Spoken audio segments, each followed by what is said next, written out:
Welcome to GovInsider Live Studios, where we talk to brilliant global government innovators from across the world. Joining us today, he's founded a Civic Tech collective, Better.sg, that's bringing coders and hackers together to build systems and solutions that help us cope with COVID-19. Please welcome to the GovInsider Live Studio, Gaurav Kirthi. Hi everyone.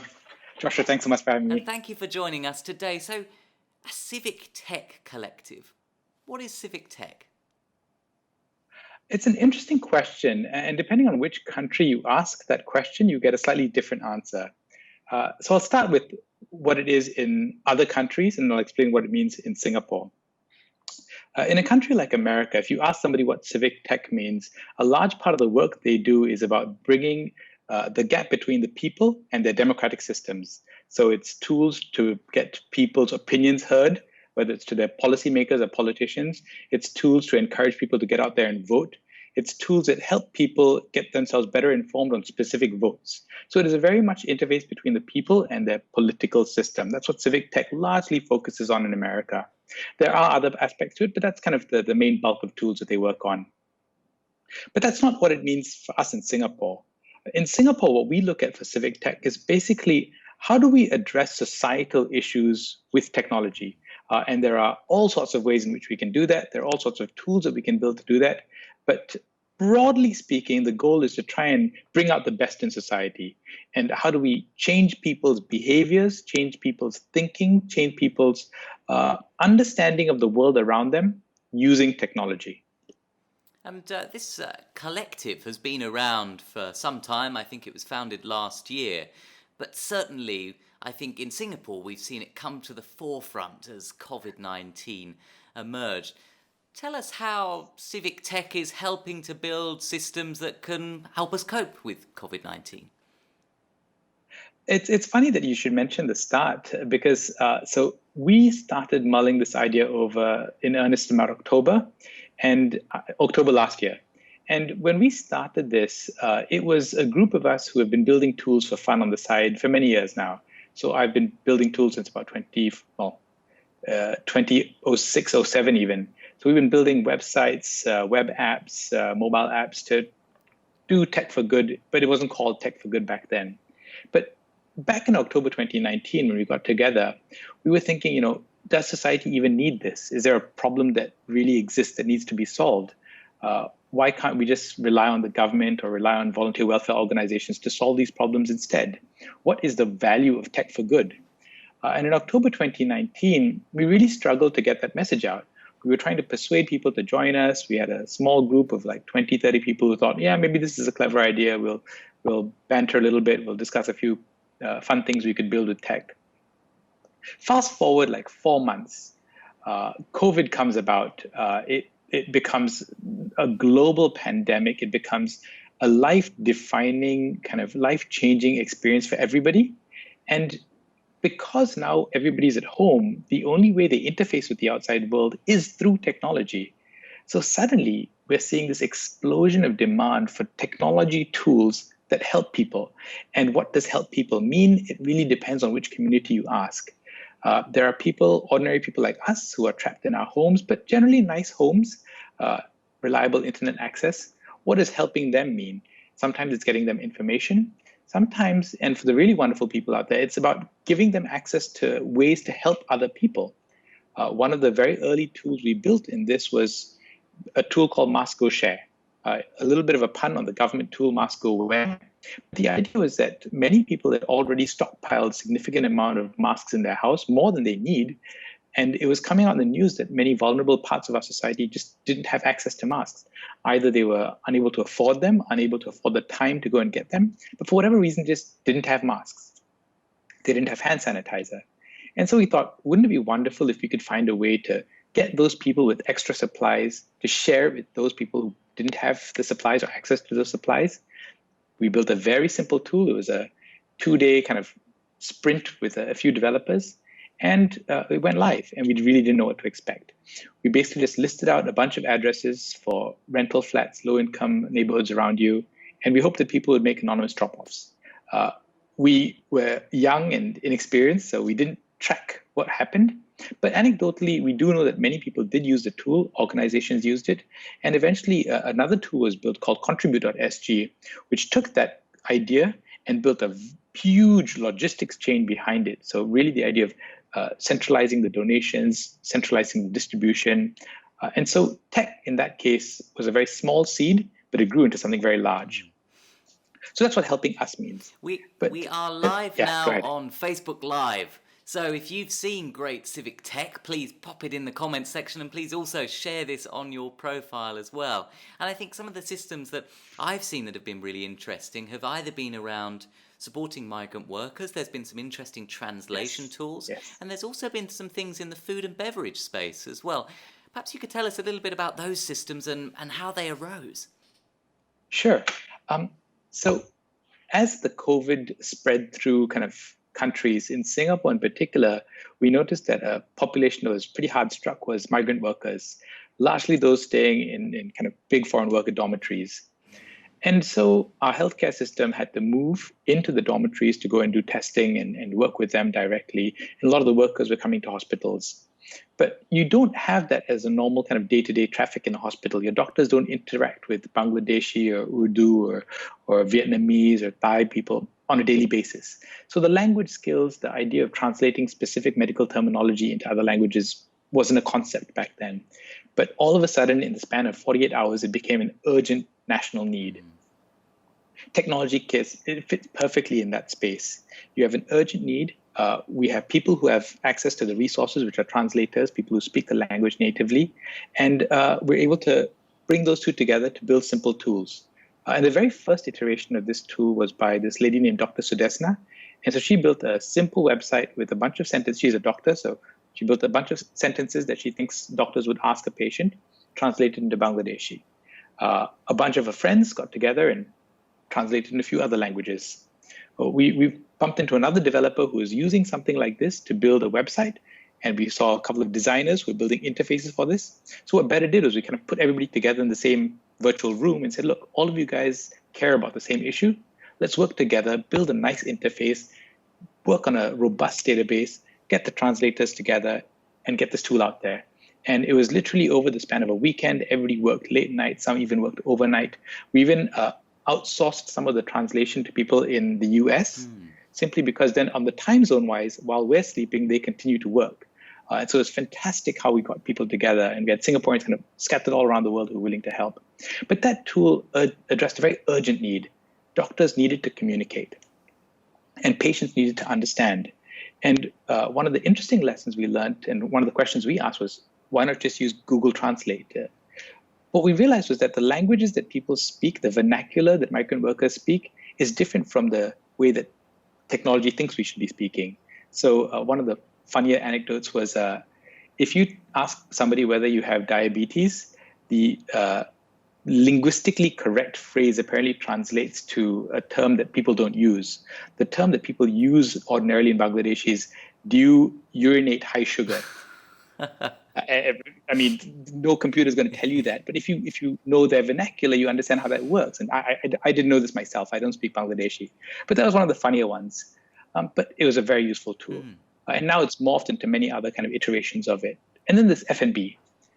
Very early on in this whole COVID crisis, restaurants were hard hit. Bars were hard hit. You can't go into a restaurant, you can't dine in. And many of them had not thought about building kind of online ordering systems or linking up with delivery drivers or even signing themselves up for the big tech delivery platforms. So they were kind of left in the lurch abruptly. Again, Tech for Good has a great opportunity to build something small, light, and immediately usable. So we built a number of tools actually to address this problem. Some of them were small and light, like buying coupons for your favorite restaurant. The thinking was that these restaurants need a little bit of cash to survive. You want to support them. And a coupon's win-win. You know that you can go back in a few months and claim that whatever you $50 coupon. And the restaurant knows that they have $50 of cash right now, which is they can pay their rent, they can pay their workers. Some of them were more ambitious. There was a directory of all of the hawker centers in Singapore to help you kind of order, and the mobile numbers of all of the hawker owners so you can directly contact them and go do a pickup.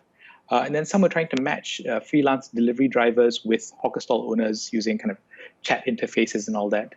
But the idea was basically look, there's a problem. There's a social problem where a lot of these hawker stall owners, particularly, were just not tech savvy. And for various reasons, they didn't have to be tech savvy. But all of a sudden, they need to rely on technology to get their orders out there.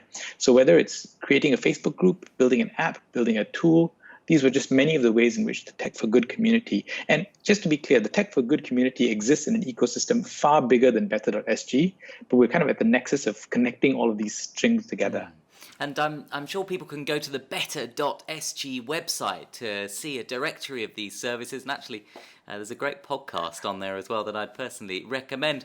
We put out a call for questions for you. And one of the questions that we had come in was, what persuades people to do this? They're doing this for free. They're building tech for good, not for profit. What's motivating them to build these systems, which must take quite a lot of work and sophistication and effort?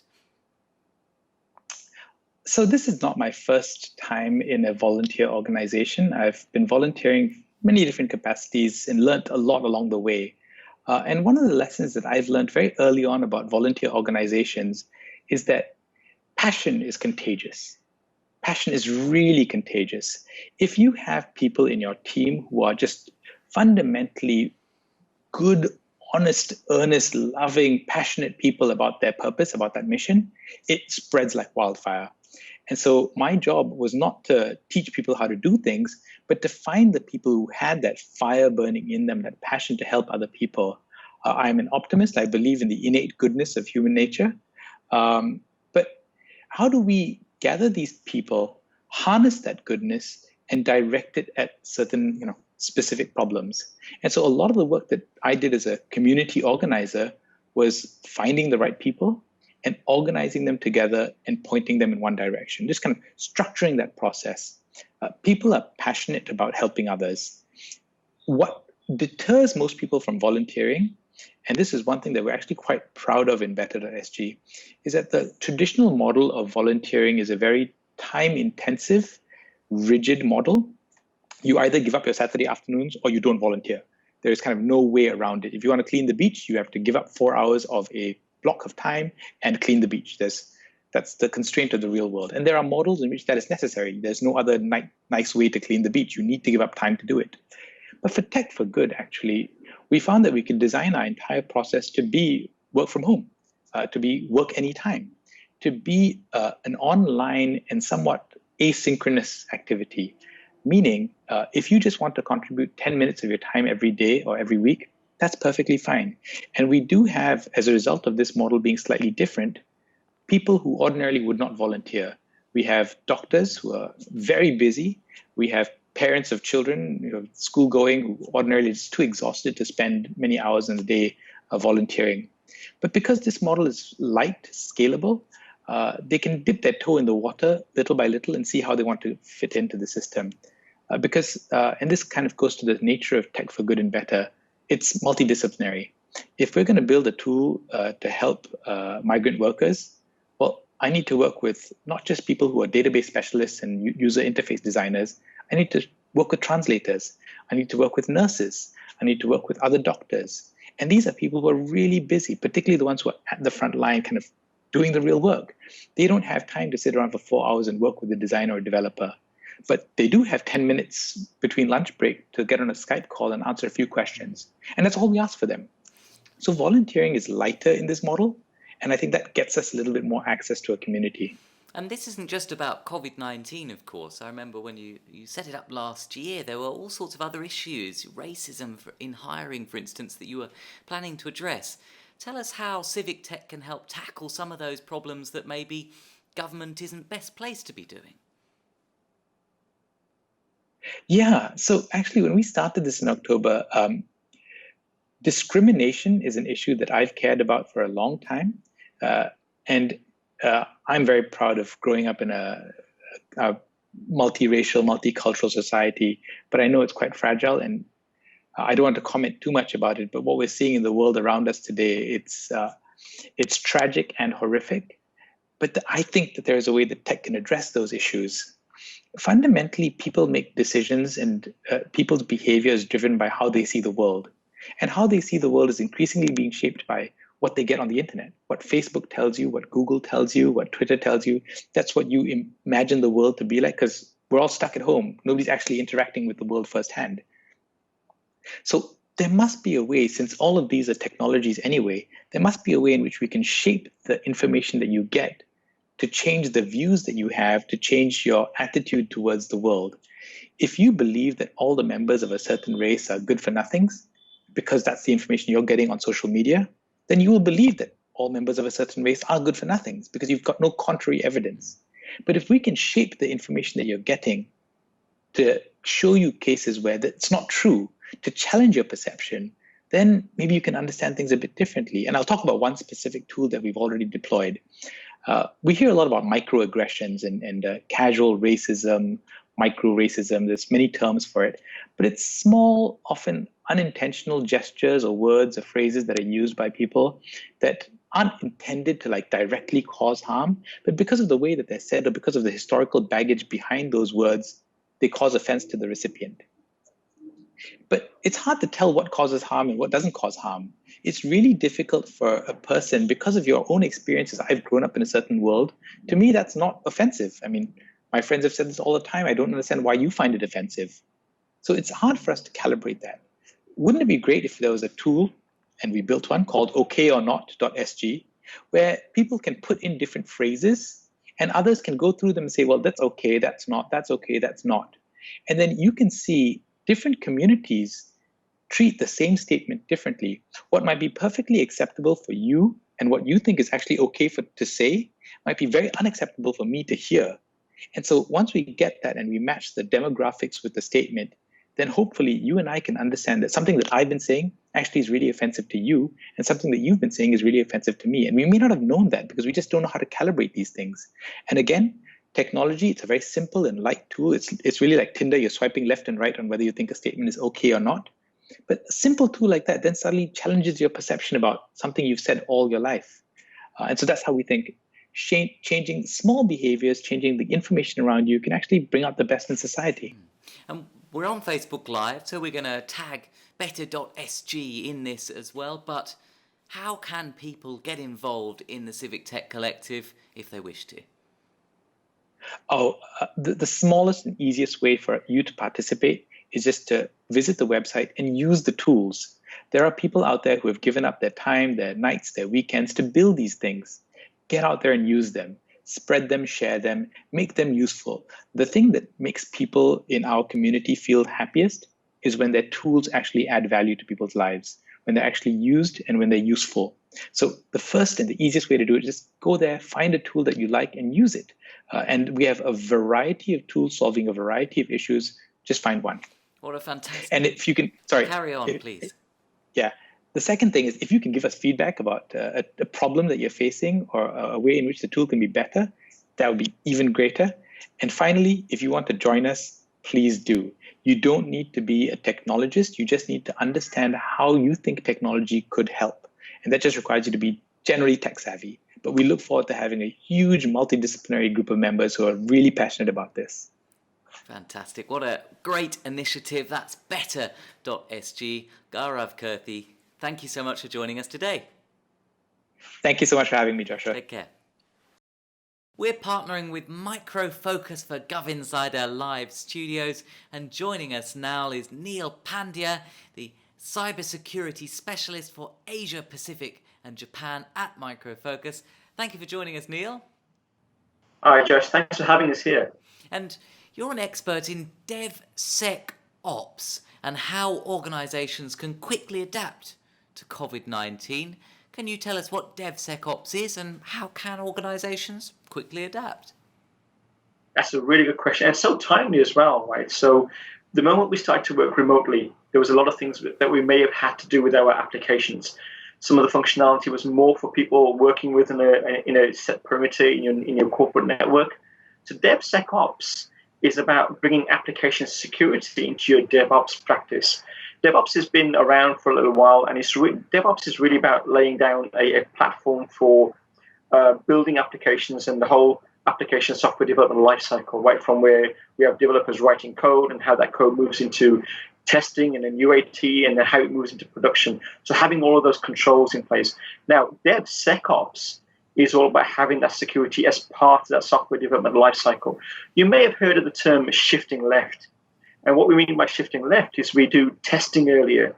We do the application security testing and not just the unit testing and the functional testing early on as well.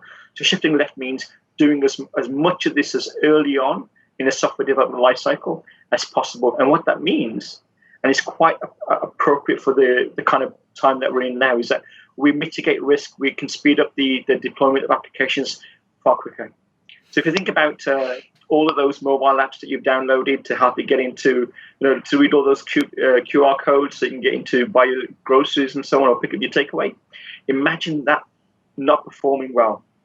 And you're sitting there and you're looking at your phone and the wheel's spinning around and it's a real hot day and you're wearing your mask, you're going to get very frustrated. So we make sure that those mobile applications are tested for performance and also tested for security as well. What are some of the risks and the challenges that organizations should be aware of at the moment? Well, it's a really good question again. I think that one of the challenges that we have is making sure that we can allow individuals, just like you and me, to be able to function like we would normally do in our corporate environment. So we can do the things that we normally do at work, do emailing, answering emails on my phone, connecting to applications, approving things like workflow, still need to do that. If you think about if you're doing a payroll responsibility, you need to approve payroll so people can get paid. Now you're having to do that remotely. So all of these things we need to kind of consider, making sure that application functionality is still available, irrespective of where you're working from, but also making sure that that security has been built in as well. You may also need to build new functionality because of the changes in our circumstance. So as you build that new functionality, how do we make sure that it's going to be secure and it's going to be performant as well? And how does Micro Focus help agencies across the world to mitigate their cyber risks? That's a really good question, because we have a very good platform around all of that. So when we call it the supply chain, we actually can help you secure that complete software supply chain. So if you think about right from when a developer, you onboard a developer to help you develop some software, how they connect to your infrastructure, your network, right from there to them getting a workstation to start developing and writing code on, from there on to how the code is being developed and tested, and how that code moves into a code repository, and how they access code within the code repository, and how that code moves into a UAT to a production environment. We have security controls all around that. So we have identity and access management when you authenticate your network. When we provision a workstation for you to work on, we make sure we scan that workstation for any vulnerabilities, and we do patching. So that's all our infrastructure monitoring technologies that we have. Then when you move into downloading any software, we make sure that we can catalog that software, making sure that the software that you download is not out of compliance for my organization. And then when you start writing code, we will scan that code, we'll test that code for vulnerabilities. Now, we also have a risk, right? We have developers, we may need to onboard developers very, very quickly, remotely. A lot of people that I know have joined companies, they moved jobs during this time, and some of them have a developer role. So now they're developing code, never ever been to an office, but they're developing code on a workstation somewhere that may be deployed, maybe on cloud, and developing code. Now, we don't know the level of trust we have with some of these individuals, especially if they're new. So how you write code to a repository, how you access that code, we can monitor all of that as well in case there's any insider breach associated with that, and protection of intellectual property as well, and then how that code moves through the supply chain. And you also work with cities and governments on digital enablement across the world. What are you doing in that space? And how important is digital at the moment? Everything that we're doing, together with this call, is all digital. The more we enable the digital transformation for organizations, the more they can cope. What we've seen is that organizations that digitally transformed pre-COVID have actually fared a lot better. The impact's been far less on them. So we want to really encourage that. And the Micro Focus platform has been a big part of driving that transformation, that digital transformation. It might have been big data analytics, it might have been IoT, it might have been moving towards the DevSecOps platform that we talked about earlier. So all of those transformations, we've been a big part of that. And identity actually drives digital transformation strongly. So we've been involved in a lot of projects like that post-COVID. I think there'll be an increase in how we digitally transform, purely because it's going to help us be more resilient. And now let's look ahead to the future. What are the trends that particularly excite you? I love this question. I'm really looking forward to post-COVID, because I think that on reflection, we're going to really see the need to collaborate. I think we're going to see the need for technology organizations to exercise their civic responsibility and build stronger relationships with government agencies, and looking at the key areas where we can really embed the digital transformation in all our projects.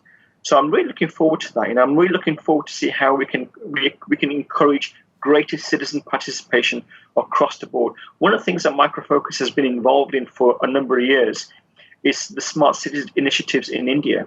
And we've done projects around healthcare. We've done projects around surveillance, CCTV cameras, and making all of that information very, very useful, where we can look at the data we collect and move that into an analytics platform, perform analytics to give us really useful insights. So I think that projects like this, which will make us a lot more resilient to change and impact of crises like this, are going to be really important. So I'm really excited about that, right, Josh? And if people want to work with Micro Focus further, how can they get in touch? What should they do? Oh, they just reach out, visit our websites, look at some of the areas that we've been involved in. There are a lot of projects that we're involved in globally, but in terms of transformation, we have a big hand in that. Whether you're moving to cloud, you're moving workloads to cloud, whether you're developing new applications, mobile apps, whether you want infrastructure to be monitored, and also to do patching and so on. We've been involved in a number of different areas. So the best way to reach out is having a look at our websites, and you'll get a lot of information there. But we have a presence in a lot of the Southeast Asia countries, so we can combine and run through some of the areas that we can really help you with your transformation. Thank you very much, Neil, for your time today. It's been a pleasure to talk to you. Thanks, Josh. Likewise. You take care now. Thanks for joining us today. Why not tune in same time next week for Shaofei Huang, President of the Cybersecurity chapter of the Singapore Computer Society. And on 7th of July, we're with the Governor of West Java for GovInsider Live Indonesia. See you again soon.